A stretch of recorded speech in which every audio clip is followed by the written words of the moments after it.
Después de conseguir la aprobación de su gran y hermosa ley justo a tiempo para este 4 de julio, Día de la Independencia de Estados Unidos, nos preguntamos si Donald Trump también conseguirá que esculpan su rostro en el Monte Rushmore, una idea que ha cobrado fuerza la misma semana que se inauguró el Alligator Alcatraz y que el presidente estadounidense prometió un cese el fuego cercano en la Franja de Gaza, donde Israel sigue matando a las personas que van a buscar ayuda humanitaria. Además de estas cuestiones, en esta edición de Una Semana en el Mundo también comentaremos las perspectivas electorales en Chile. Para el análisis contamos con John Bartlett, él es corresponsal en Chile para The Guardian y The New York Times.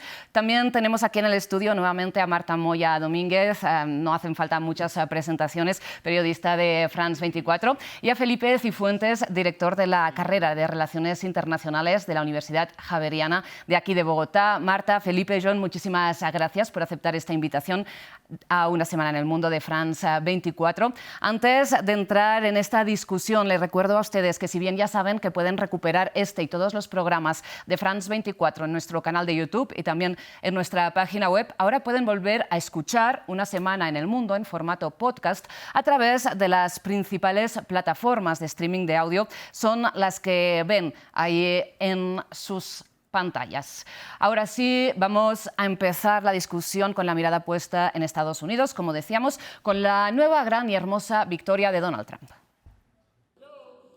On this vote, the yeas are 218, the nays are 214. The motion is adopted.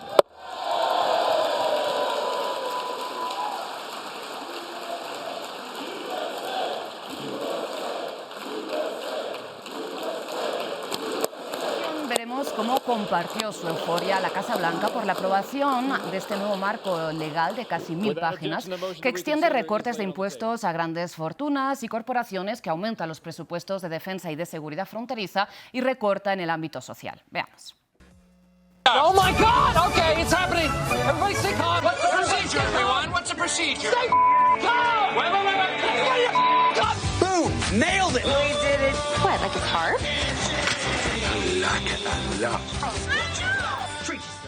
Bueno, Felipe, empiezo contigo. ¿Cómo te explicas tanta emoción? ¿Por qué es tan importante esta ley para la administración de Donald Trump?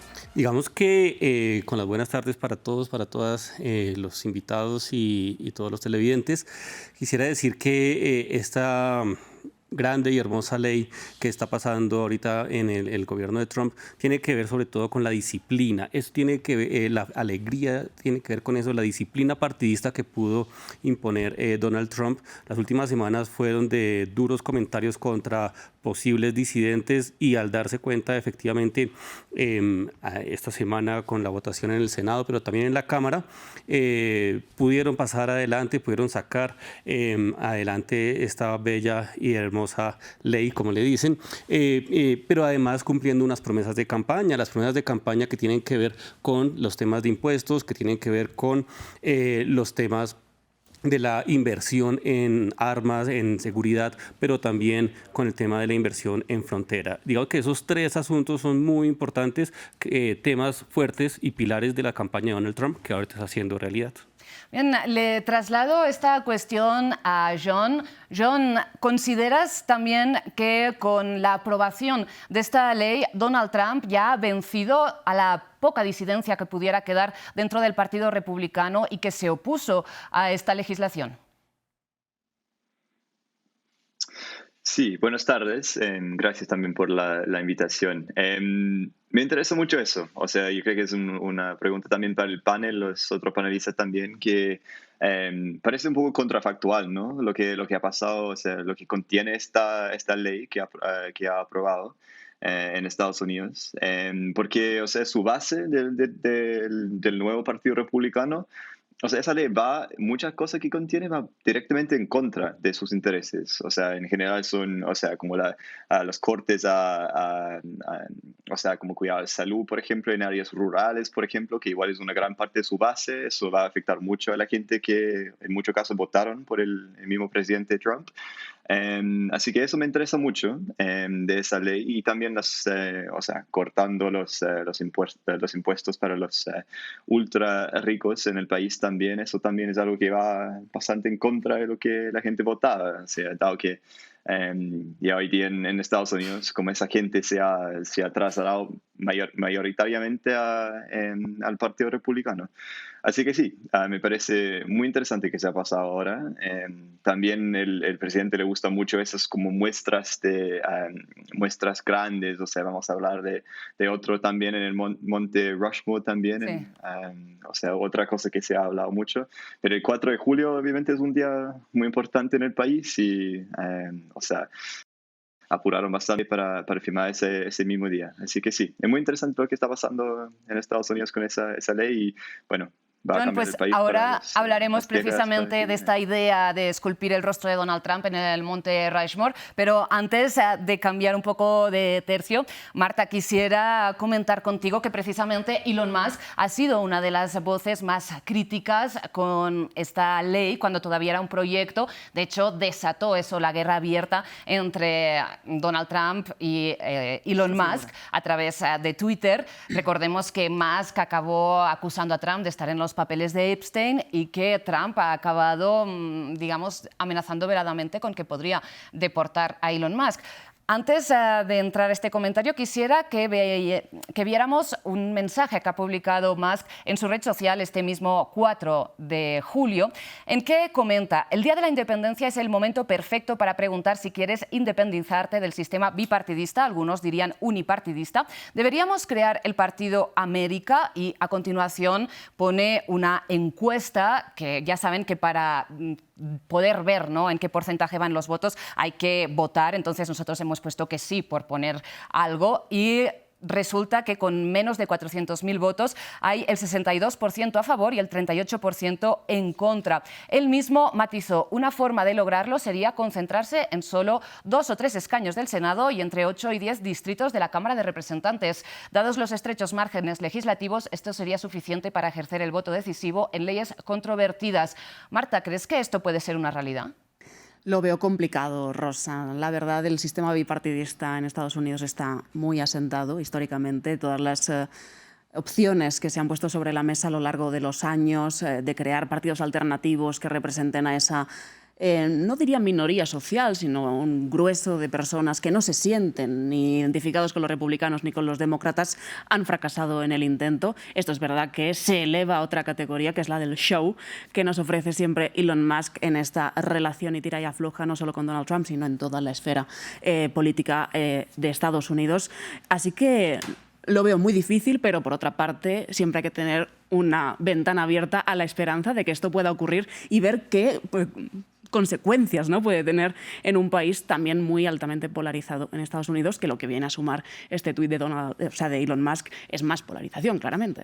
Claramente, y podríamos encontrarnos en el escenario en que Elon Musk fuera expulsado, deportado y luego él pudiera pedir asilo como afrikáner en Estados Unidos. Sería, bueno, la cuadratura del círculo, ¿no? Elon Musk creo que no será deportado porque también sus empresas pues aportan bastante a ese PIB de Estados Unidos, pero narrativamente sería el golpe definitivo que le podría asestar Donald Trump. Luego, asimismo, Musk acogiéndose a esa política, ¿no?, de reincorporación o de asilo a los africanos que él mismo impulsó hace unos meses cuando Elon Musk todavía estaba de su lado. Pues es que nada es imposible, lo estamos constatando a lo largo de los últimos meses. Y otra posibilidad que se abre es la que precisamente ponía sobre la mesa John, y es esta idea, ¿no?, de Donald Trump de que su rostro sea esculpido en el Monte Rushmore, y es una idea que ha cobrado fuerza a raíz de esta aprobación de la Ley de Finanzas. De hecho, quisiera que viéramos un mensaje que ha publicado el congresista republicano por Tennessee, Andy Ogles, haciendo referencia a una carta que le ha mandado al secretario del Interior del país, a Doug Burgum. Dada la magnitud y el alcance de los recientes logros del presidente Trump, es esencial inmortalizar su imagen en el Monte Rushmore. Al igual que Washington, Trump no buscó su cargo por la gloria, sino por amor a su país. Al igual que Jefferson expandió los horizontes de Estados Unidos. Al igual que Teddy Roosevelt, revitalizó la industria estadounidense y vengó a la clase trabajadora. El legado del Monte Rushmore no puede permanecer congelado en una roca, debe evolucionar para reflejar la historia completa de Estados Unidos, incluyendo su capítulo más reciente y transformador. Bien, con quien no ha habido comparación en este mensaje es con Abraham Lincoln, el presidente que, recordemos, abolió la esclavitud. Felipe, más allá de la anécdota, ¿no?, que de momento se limita a esta categoría, a esta idea, lo que podría constatar un poco esta voluntad es la materialización del hecho que Donald Trump ya no se puede considerar un accidente, ¿no?, en la política estadounidense, sino que es una consecuencia y quizás un mandato que va a ser muy determinante para la historia futura del país. Y lo está haciendo precisamente con el Big Beautiful Bill, precisamente está mostrando que quiere cambiar la vía del país, quiere cambiar hacia dónde puede ir Estados Unidos en estos momentos y precisamente quiere inmortalizarse a sí mismo, pero también quiere, según lo que estaba diciendo en otros momentos en su primer mandato, allí en Monte Rushmore tener una de estatuas de tamaño real de las personas más importantes de la historia de los Estados Unidos, junto, claro, con él mismo allí en el Monte Rushmore, mostrando cómo él pone su impronta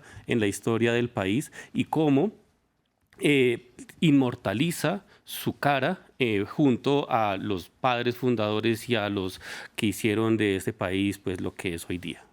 Claro, y de hecho, la ya citada, preguntada por el New York Times, el Servicio de Parques Nacionales ha, digamos, desestimado, ¿no?, esta posibilidad. Ha dicho que, por un lado, consideran que esta obra de arte ya está completa, está terminada, y por otro lado, que no hay espacio, esto a pesar de esta creación con inteligencia artificial que acompañaba este mensaje. Pero, John, te planteo, ¿tú lo ves como una posibilidad real, como una nueva idea de estas que pone Donald Trump sobre la mesa y que en un principio parecen muy difícil de materializar, pero que al final acabamos viendo cómo lleva a la práctica? Bueno, la respuesta corta es que no lo veo posible. O sea, como menciona ahí el New York Times, ese reportaje que salió recién la semana pasada, dice que, o sea, es imposible, no hay más espacio en la roca, que es delgada, es frágil también, o sea, hay varias dificultades como prácticamente para poner su rostro ahí.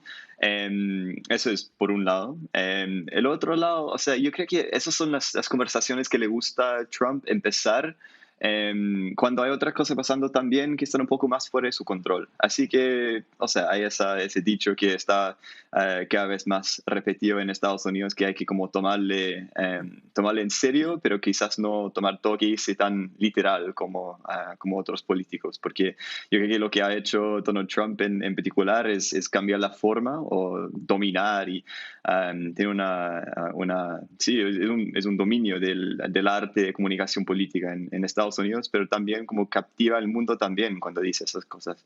Así que yo creo que eso es algo más retórico que práctico por varias razones, pero bueno, quién sabe con un político como él, o sea, ha cambiado totalmente las reglas del juego.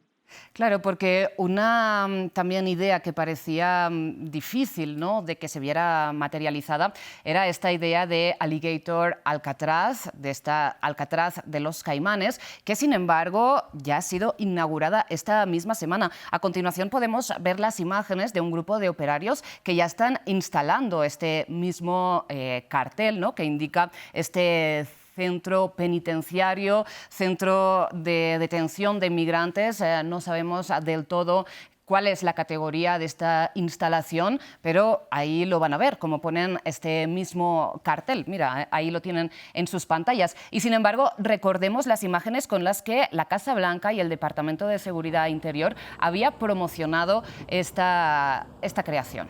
Estos caimanes creados con inteligencia artificial, con gorras del ICE, de estos agentes de migración. ¿Qué imagen crees que busca proyectar? ¿Es, como dice John, un poco desviar la conversación? ¿Es una autoparodia? ¿Va en serio? ¿Es un mensaje que busca intimidar?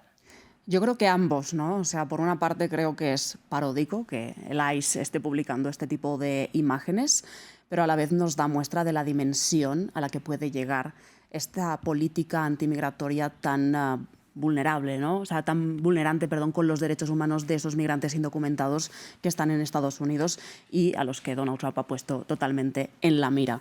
Esto es como, bueno, la guinda del pastel de lo que ya hemos visto con los vuelos de deportación a El Salvador, con esos migrantes esposados a los que no se les garantizó un debido proceso, y hemos visto a Donald Trump esta semana vanagloriándose, ¿no?, de que los Caimanes van a disuadir a los migrantes que están encarcelados de querer eventualmente huir de ese centro penitenciario creado ad hoc, ¿no?, pues para cumplir los deseos del presidente Trump, que además ha despertado muchas críticas, ¿no?, porque finalmente está en un humedal, en el Everglades, en Miami, y bueno, pues no solo atenta contra los derechos de los migrantes, también contra los ecosistemas, que es otro de los frentes que Donald Trump no tiene en su agenda.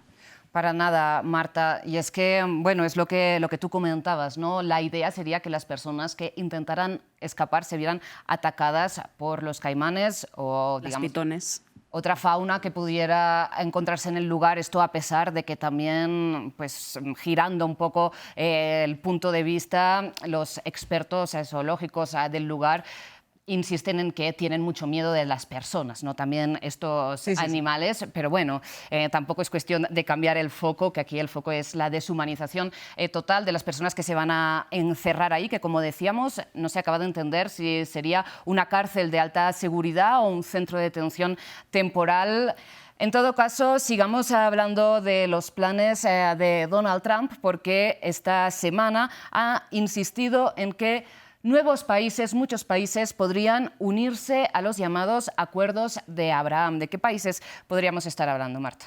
Bueno, claramente el primero en la lista yo creo que es Siria. Además, ya en las últimas horas el gobierno sirio de Ahmed al-Shara ha dicho que estaría dispuesto a normalizar esas relaciones con Israel, creando una zona tampón desmilitarizada en los altos del Golán, que ocupa ilegalmente Israel desde hace muchas décadas. Otro de los países que incluso Israel ha hablado en estos últimos días ha sido Líbano, por supuesto condicionando esa normalización a pues, el desmantelamiento absoluto de la milicia chiita Hezbollah, etcétera.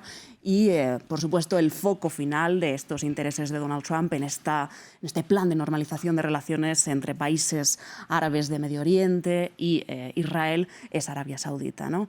El líder país del sunismo, que condiciona un poco esa normalización a que haya un alto el fuego en Gaza. No desestima del todo la idea de normalizar las relaciones con el país de mayoría hebrea, pero sí que pues, condiciona a que se garantice mínimamente, aunque sea, pues, los derechos humanos o lo poco que queda de los derechos humanos en la franja de Gaza. Esos tres países yo creo que son los primeros que están en la lista de Donald Trump para una normalización bastante rápida, yo creo. El primero yo creo que sin duda, como te decía, es Siria, que asumo que con este levantamiento de sanciones en estos últimos días puede ser como la guinda para pues, facilitar o abrir el paso a esa normalización. Y precisamente en relación a la postura de Arabia Saudita, recordemos esa mítica cita, ¿no?, que publicó The Atlantic y que luego fue desmentida por las autoridades de Arabia Saudita, de una conversación entre Antony Blinken, cuando era secretario de Estado, y el príncipe heredero Bin Salman, en que Bin Salman supuestamente le habría dicho: a mí no me importa la causa palestina, pero a mi población sí, ¿no? Es, como decimos, ¿no?, una frase que no ha sido, digamos, confirmada, pero que, sin lugar a dudas, refleja un poco esta ambivalencia de Arabia Saudita. Y, Felipe, precisamente hablando de este cese el fuego, si ahora mismo parece que Israel no quiere todavía firmar el final de la guerra, comprometerse a retirarse de la Franja de Gaza, como ha sido el caso desde hace meses, y esta es la condición que impone Hamás para un cese el fuego y un acuerdo de intercambio de rehenes. ¿Sobre qué podría reposar un eventual acuerdo? Eso es bien complicado porque, sobre todo, también Hamás tiene el temor que cuando entreguen los rehenes pues puedan reiniciar las acciones militares indiscriminadamente en toda la franja de Gaza, pero de todas formas ahí está el asunto que Hamás se está volviendo algo impopular dentro de la misma frontera de Gaza. Entonces es un tema que habría que mirar, que el apoyo popular que venía siendo muy alto ha venido decreciendo. Y al mismo tiempo, la imagen de Netanyahu en Israel está cayendo desproporcionadamente. Entonces, de alguna manera, para mantener esa favorabilidad de sus sociedades, de sus pueblos, podrían tomar decisiones en pro de mantener una estabilidad, de tener al menos ese primer cese al fuego de 60 días que está proponiendo Trump y el gobierno de Qatar allí en Medio Oriente. Pero, por otro lado, más allá de que aumente la crítica dentro de la población israelí, tiene a Itamar Ben-Gvir, a Bezalel Smotrich en la alianza de gobierno, en este gabinete, que son dos ministros que fuerzan a que continúe esta guerra y que hablan abiertamente de colonizar la Franja de Gaza. ¿Cree que este es finalmente el objetivo del gobierno de Benjamin Netanyahu? Puede que el gobierno de Netanyahu pueda tener esa apuesta por cumplir ese objetivo, pero el pueblo judío en Israel difícilmente va a aceptar esto.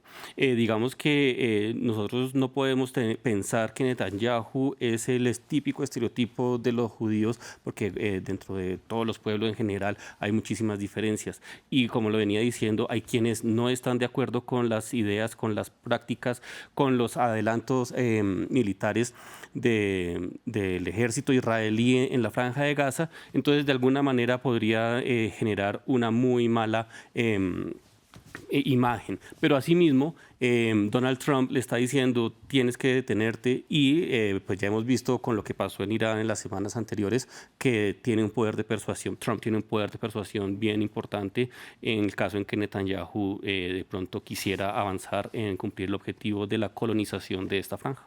Y precisamente una de las principales demandas, ¿no?, desde el inicio de la ofensiva y de la invasión israelí contra la Franja de Gaza que hemos visto en las manifestaciones de la ciudadanía de Israel es el retorno de los rehenes, ¿no? La pregunta es, en el momento en que Israel recuperara a los rehenes que quedan con vida y a los cadáveres del resto, ¿qué frenaría, ¿no?, al gobierno de Benjamin Netanyahu si hasta el momento solo ha sido capaz de frenarlo y en ciertas circunstancias Donald Trump? Y John, te pregunto cómo ves que precisamente en las operaciones de Israel en la Franja de Gaza estemos normalizando estos asesinatos de personas que van a buscar ayuda humanitaria, ¿no? Cuando esto pasó por primera vez cuando empezó a operar la llamada Fundación Humanitaria de Gaza, apoyada por Estados Unidos y por Israel. Incluso Ursula von der Leyen, la presidenta de la Comisión Europea, clamó al cielo, pero ahora ya es algo que pasa todos los días, ¿no? Sí, exactamente. Yo creo que hay sí, o sea, hay muy poco que se puede hacer en el exterior por lo que está pasando. Hay mucha gente en el mundo que está sumamente preocupado por lo que pasa en la Franja de Gaza ahora. Y parece que todos los días uno se levanta en la mañana y lee las noticias y hay 300, 500, 400 personas más muertas en supuestas confrontaciones con las fuerzas israelíes. Así que sí, yo creo que es la situación en que nos encontramos, pero es un buen punto que destaca ahí Felipe, eso de la popularidad de Netanyahu entre Israel, también de Hamas en Palestina también, porque eso desestabiliza aún más la situación. O sea, si esas dos fuerzas pierden cada vez más su apoyo nacional dentro de sus propias naciones, yo creo que eso es otra causa que es, otra causa para preocuparse. Y bueno, es el tercer intento que tenemos para un cese al fuego en esa guerra que ha costado, según varios estimados, que 57.000 vidas en Palestina ahora. Entonces, muchas vidas que se han perdido por esa guerra, y hay que ver si el presidente Trump, que está intentando tomar el protagonismo en esta negociación también, está capaz de frenarlo, porque hasta ahora no he visto muchas señales de que eso se va a acabar pronto. Porque incluso antes de que Trump asumiera la presidencia, nos situamos a principios de enero, se atribuyó a Steve Witkoff, ya a su enviado especial, el lograr ese cese el fuego entre Israel y Hamas, un cese el fuego que Israel violó el 18 de marzo. Marta, te pregunto si habría alguna diferencia ahora mismo a nivel de presiones diplomáticas para que este cese el fuego tuviera otro resultado. Yo creo que es una pregunta difícil, pero yo creo que esta vez puede haber más presiones sobre Benjamin Netanyahu para que no rompa lo acordado. ¿Qué es lo acordado? En estos momentos nada. El sábado se reúne el gabinete de Netanyahu para aprobar o no ese cese al fuego de la parte solamente israelí, obviamente. Pero yo creo que con las demás fichas que se están moviendo en la región, Irán, Siria, Líbano, quizá este momento pueda ser más definitorio que el de enero para llevar a cabo una tregua algo más duradera. No digo que vaya a ser forever, para siempre, pero más duradera que la de enero, desde luego.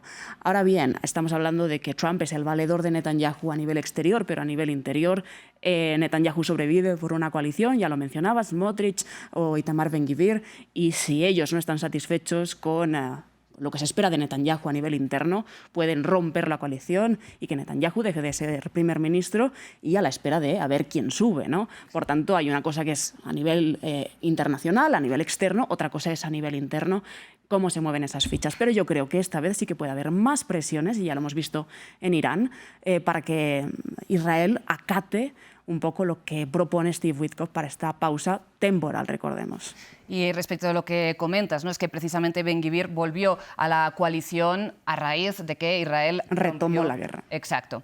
Y lo de Irán no vamos a tener tiempo para comentarlo, pero en una consecuencia lógica también, o por lo menos anticipable, de la ofensiva israelí de hace unos días, Irán esta semana ha suspendido, por lo menos temporalmente, las relaciones con el Organismo Internacional de la Energía Atómica. Para ir concluyendo este programa, quisiera que nos fuéramos hasta Chile, donde precisamente el presidente Gabriel Boric ha descrito la ofensiva contra la Franja de Gaza como un genocidio y una limpieza étnica. Una posición que tiene el gobierno chileno, que sin embargo puede llegar a cambiar en función de lo que pase en este proceso electoral. Y Jon, precisamente quisiera que nos ayudaras a entender la victoria de Janet Jara, exministra de Trabajo, abanderada del Partido Comunista, dentro de las primarias de la izquierda chilena. ¿Cómo te explicas? Sí, es muy interesante eso también. Hace rato estaba conversando con varios editores míos en periódicos internacionales y había muy poco interés en esa elección el fin de año en Chile, elección presidencial. La primera vuelta será en noviembre.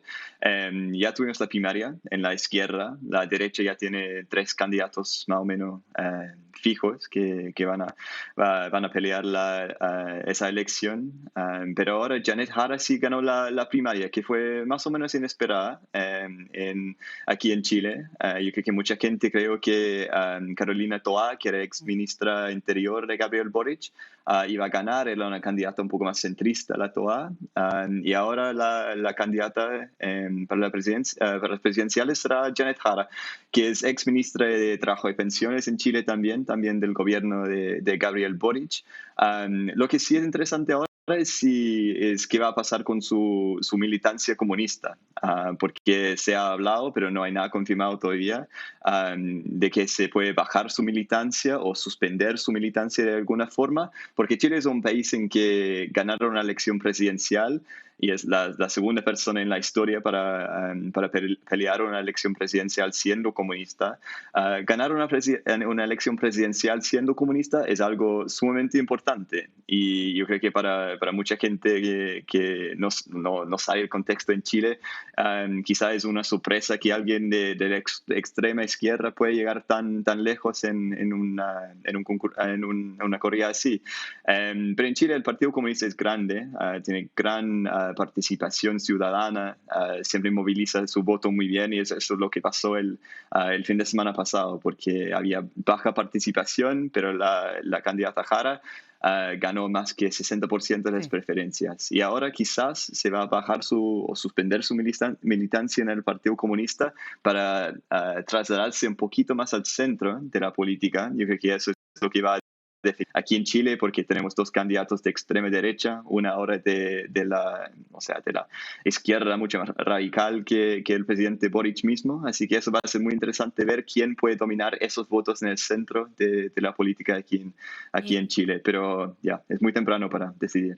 Y Jon, No sé si nos puedes explicar a grandes rasgos los temas que crees que van a centrar esta campaña, porque la anterior, la que acabó enfrentando al candidato de extrema derecha, Kast, contra Boric, estuvo muy vinculada, así lo sentimos por lo menos desde el exterior, al estallido social, ¿no? Ahora, después de esta presidencia de Boric, ¿cuál crees que van a ser los temas centrales?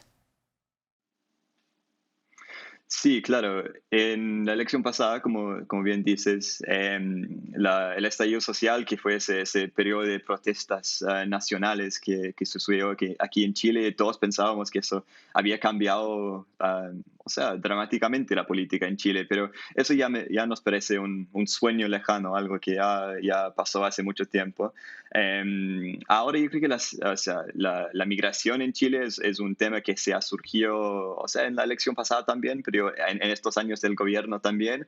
La seguridad pública es un tema sumamente comentado, por lo menos en Chile. La percepción de crimen violento en Chile es muy alto. Las tasas de crimen también están aumentando bastante y eso se vincula también, por lo menos en los medios aquí en Chile, con la migración. Así que eso va a ser sí o sí un tema importante en la elección. Yo creo que la economía también siempre, la forma de gobernar como económicamente al país, una economía bastante exitosa dentro de la región, el contexto regional. Eso va a ser muy importante ya que tenemos dos planos de gobierno súper distintos ahora, como de la derecha, centro derecha, extrema derecha y ahora izquierda radical. Yo creo que eso va a ser también un tema muy importante. Pues esta agenda que nos describe Jon generalmente suele dar una cierta ventaja, ¿no?, a los postulados de la derecha y de la extrema derecha. Felipe, ¿cómo lo ves tú? ¿Qué perspectivas tienes para concluir? Digamos que la política en Sudamérica está girando como un péndulo, ¿no? Entonces, puede que haber un efecto Milei con Kaiser allí también en Chile, que el Partido Libertario pueda tener alguna ventaja, como ya la está teniendo en la opinión pública en general. Entonces es un fenómeno bien interesante cómo la política latinoamericana, particularmente la sudamericana, se va comportando de la misma manera, yendo de un extremo a otro, sin que se puedan completar programas de gobierno como políticas de Estado. Marta. Yo creo que ahora todo va a versar en torno a la narrativa que asuman los candidatos de cara al 16 de noviembre. Creo que José Antonio Kast, Kaiser, Johannes Kaiser del Partido Libertario, también Evelyn Matei de la derecha más tradicional, van a utilizar la baza del Partido Comunista para hacer su campaña, claramente. Y yo creo que por una condición natural del cauce del río, Janet Jara se va a tener que moderar, no sé si bajar de la militancia, porque todo el mundo ya la atribuye al Partido Comunista, pero quizá moderar un poco el discurso. Y ella dijo, soy la candidata unitaria de la izquierda, no del Partido Comunista, quizá para atraer a ese voto indeciso o de centro que no postula con los... no comulga con los postulados, de la extrema derecha. Eso es lo que creo que va a pasar ahora y cada candidato va a tener que medir un poco sus discursos y sus fuerzas de cara pues, a lo que venga en estos próximos meses. Pues, Jon, para concluir, sea que Jara se aleja o no de su militancia en el Partido Comunista, de lo que no se puede desvincular es de Gabriel Boric, ¿no?, de ser la candidata del oficialismo. Te pregunto cómo crees que le va a repercutir el representar al gobierno saliente. ¿Cuál es el balance que se hace de la presidencia de Boric en Chile? Sí, eso ha sido muy interesante vinculando al presidente Boric con la candidata Jara, que recién Boric se ha criticado bastante por su respaldo bastante instantáneo de la candidata Janet Jara. Eso ha sido muy interesante ver, porque igual, o sea, este gobierno no ha recibido buena cobertura aquí en Chile, no está tan popular el gobierno de Gabriel Boric, perdió también un poco su brillo internacional que tenía cuando se eligió hace 4 años también. Así que sí, eso va a ser muy interesante ver cómo se aleja la candidata del gobierno en que era ministra. Pero yo creo que viendo para atrás al gobierno de Gabriel Boric han sido varios logros. O sea, recién también se liberalizó, perdón, sí. Una palabra difícil, liberalizó un poco más las leyes de aborto en Chile, la normativa del aborto. voto, entonces como un logro progresista también que mucha gente se ha destacado y han sido otras cosas también, pero ha sido un gobierno difícil, yo creo. Como después de la pandemia, como recuperación económica ha sido muy difícil.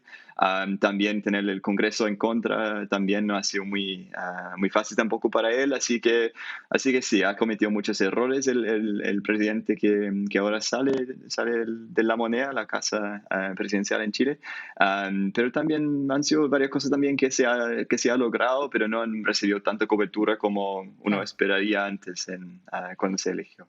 Claro, sin duda, uno de los temas que más cobertura recibió fue esa incapacidad en varias ocasiones de reformar la Constitución, ¿no? Tanto cuando fue una asamblea constituyente progresista, cuando fue más un grupo de representantes de mayoría de derechas. En todo caso, tendremos tiempo para seguir analizando este proceso electoral en Chile.